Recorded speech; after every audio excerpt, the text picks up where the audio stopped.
With the demographic explosion of the 1950s, you have a whole generation, the scale of which had never been seen before, called teenagers.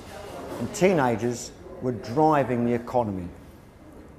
And the kids in this country, they had work, they had a bit of money, and with that money they went out and bought the fastest vehicles that they could afford. That meant a motorcycle.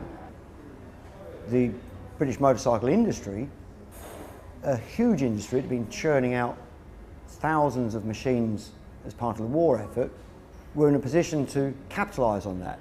Of those machines of the tail end of the 50s, one of the great bikes of the 60s was launched.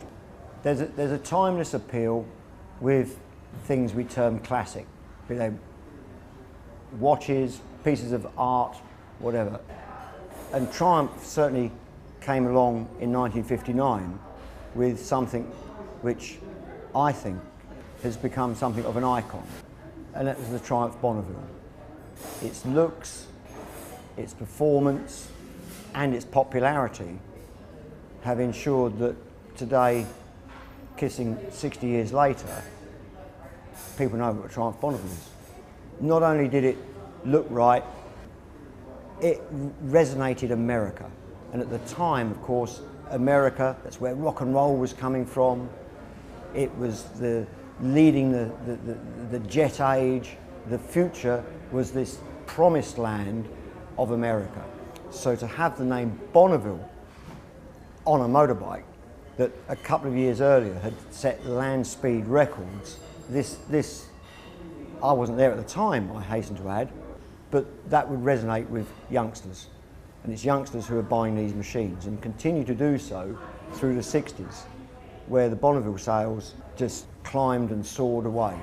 And part of that, I'm sure, is because the bike was quite revolutionary with its motor. Not just its looks and the styling, but that motor produced a power from the word go. And that meant a lot if you're 17 and come to places like this on the North Circular Road. Who's first away? King of the Hill, short stretches of carriageway, and that's down to the two carburettors. Other machines, big singles, top end, perhaps they might have you, but on, if you like, real road riding, the Bonneville was king.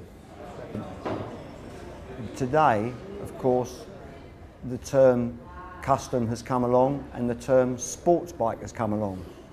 And really in between those two is where the sort of the roots of CAF racers come from.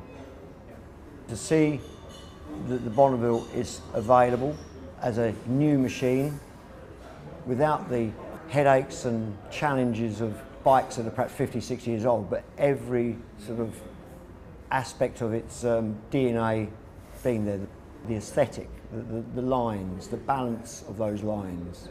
It's accessible, it's rideable, it's British.